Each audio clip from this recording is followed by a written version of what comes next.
A new version of Rails has come out, and it's time for you to take your old Rails app up to the newest and greatest. In this episode, we're going to update from Rails 5.0 to Rails 5.1, so follow along.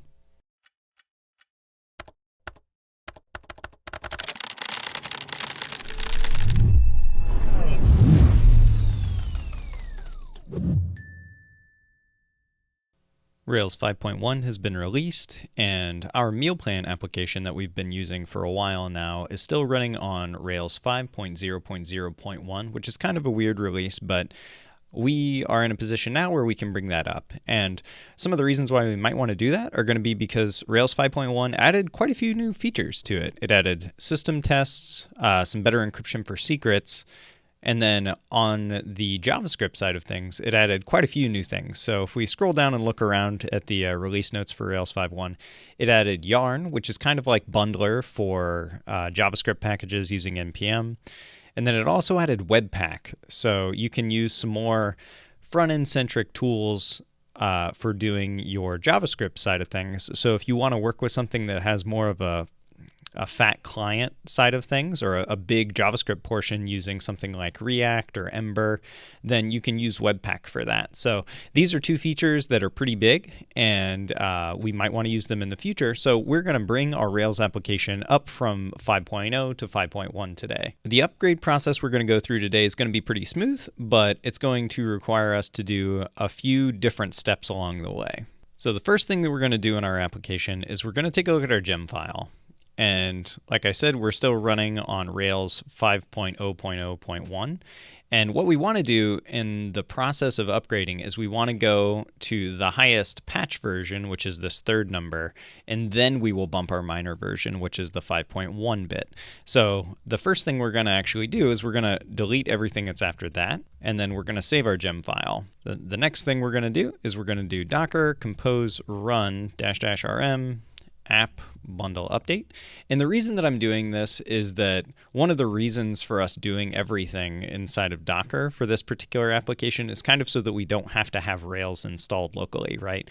I do actually have Rails installed locally, but we're going to do everything here through the actual version that we have installed. So this is one problem that we ran into before, and that is we just installed these gems into a running container, but the next time we create a container, they won't be there because they're not baked into the image. The reason that we ran that command was so that we would get an updated gemfile.lock, so we would know exactly what was resolved. And now we actually have to rebuild our image. So we'll do docker compose up-d --build app. It's kind of unfortunate, but it's going to have to install those same things again. But we needed to have them resolved that way when we do this copy gemfile star, it's actually copying the right things. Our image is built and our container should be running. So if we do docker compose ps, we can see that it is running on port 3000. And if we head over here and we load the actual application, we will hopefully see it and have not caused any issues in upgrading our patch version. Yeah, so we're good. Another thing we need to do at this point is we should go and we should run our tests. So we can do docker compose exec to just use the container that's already running, app rake test. And they all passed. So that means we're good to go. Our next step is actually going to be to do the exact same thing again. So now we will go in and we'll modify our gem file. We'll put a 1 here, save it, and quit out. And we'll repeat the same steps. So I'm going to do these, and I'll just time-lapse them. So if somebody really wants to see them, you can see it. But it's going to be the exact same thing. We're going to go, and we're going to bundle update to install the gems in the gem file lock. And then we're going to rebuild our image, and then we're going to run our tests.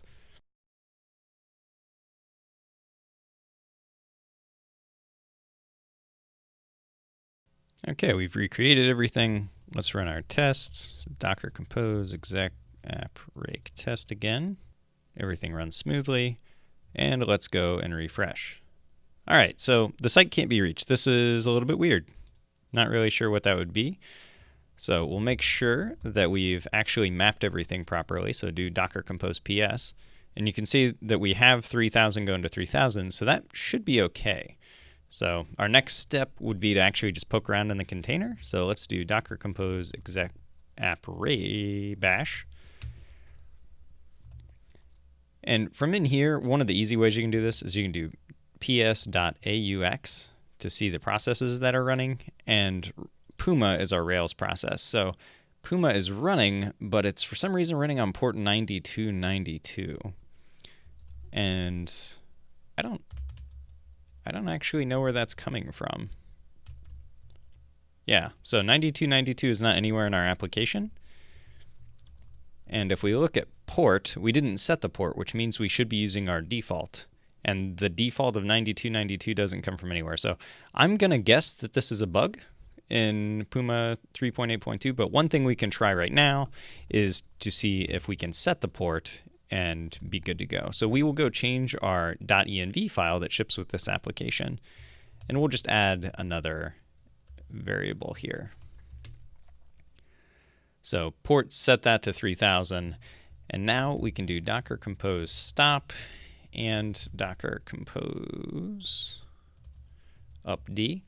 And the reason we do this stop is so that the environment variables get picked up again. There have been issues in the past with restart. It might have been fixed by now. It's been a while since I've tried it with a new Docker version. So, okay. Now, if we exec in here again, and we check our ports, we're running on port 3000, so we should be able to come over here and refresh. There we go. Now that we've got the Rails gem itself updated and the rest of the gems that we needed updated are updated, then we're able to actually change our application, because just updating the gem isn't good enough. You actually, with each progressing Rails version, there are changes that are made to the files that are generated when you create a new Rails application. So we need to kind of go through and figure out what changes we need to make in order to make our application behave like a Rails 5.1. Thankfully, Rails gives us a command for this. So if we use Rails, and let's just look at help. Oops, I actually have to go into a container for this. So let me docker compose exec app bash. Let's do Rails help. And this will print out a ton of different commands for us. And as we scroll through this particular list, these are the ones that are kind of important to us. So app update is actually the one that will allow us to update the files within our application to match the current Rails version. So we'll do that now. Let's do Rails app update. This is going to go through all of the files that would be created by default when you're generating a new Rails application, and it will tell if there are differences or if it needs to update anything, but it's not going to do it automatically for us. So we can go through here and actually look at these. So let's hit H just so we can see what's going on. Since this is not a bare bones Rails application and we actually made some changes to configuration files, we're going to manually go through this and look at the diff. And if it's small enough, then we'll say yes, and then we can actually revert the line that was changed in our own version if that's what we need to do. So let's take a look at this one. The routes didn't actually, this wouldn't do us any good, so we're going to say no by hitting N. The application RB file might have something significant in here, so let's take a look. And this works just like a git diff. So if you see a minus, then that means it would be, changed in this way. So they would try to get rid of all of these and then add Rails all, which is probably fine. Looking down here, it also sets up this at config and adds a thing for us, and then it removes our generator setup. This isn't super important, and we can actually, whoa. Hopefully that doesn't mess with anything, but we actually want this one, so we're going to say yes. Okay, I generated a new secrets.yaml. Let's take a look at that. It adds a bunch of comments, and it just generated new secrets, which we don't really need. Ours are going to work fine, so we'll say no. Conflict in the cable.yaml. We didn't make any changes to the cable file, so we're just going to take that. Conflict in the Puma. This one might be good. Looks like a bunch of comments and some indentation, and then we added this PID file thing. So for this, we are not actually going to take, so we're going to say no to that. Development.rb, we made some changes here, so it's unlikely that we're going to want their change. Oh, maybe not.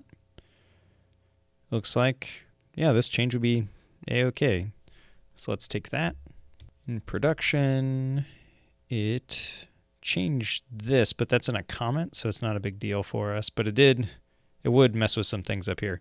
So Since it's not actually changing anything, we're not going to take that one. Environments test, nothing important there, but we'll take the new stuff. So we'll say yes. Assets, doesn't look like anything was important here. Yeah, we didn't have anything there, so we'll take the new version. And you'll notice it created some new things here too. So new framework default 5.1 is a thing, and the cores file is a thing. And there might have been some others earlier that I just didn't take a look at.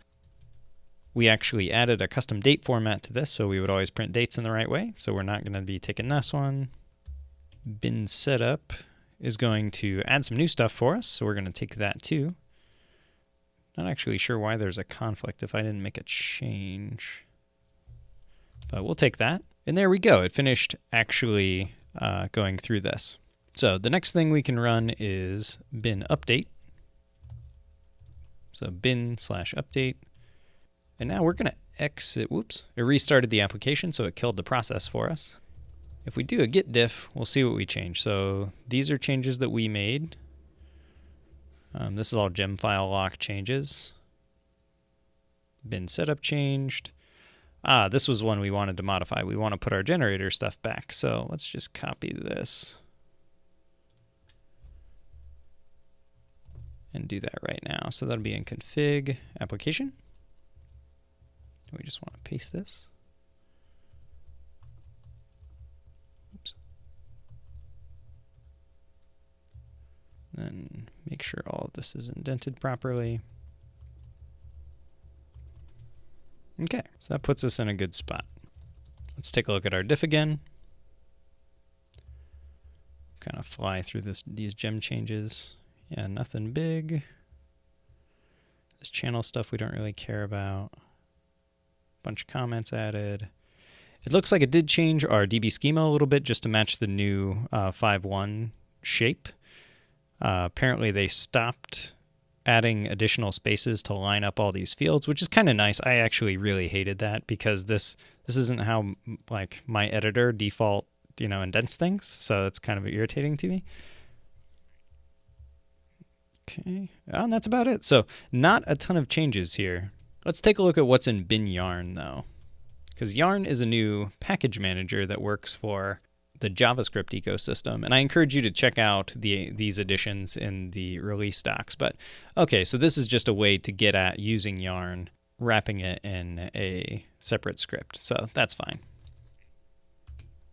Upgrading a Rails app isn't very glamorous, but it is something that we should do pretty often to make sure that we're up to date on all of the bug fixes and potential security vulnerability patches that come out, and so we can get these nice new features as they come out. So I hope that this was beneficial to you, even though it might have been a little tedious with the gem bumping and stuff. I hope that you enjoyed this tutorial. If you did, be sure to leave a comment down below telling me why you liked it and what you're going to do with this knowledge. Be sure to subscribe to the channel so you can get more of these tutorials each week. And also don't forget to join us on Patreon, Facebook, Slack, so you can keep the chat going, and on Twitter. But as always, have a nice week.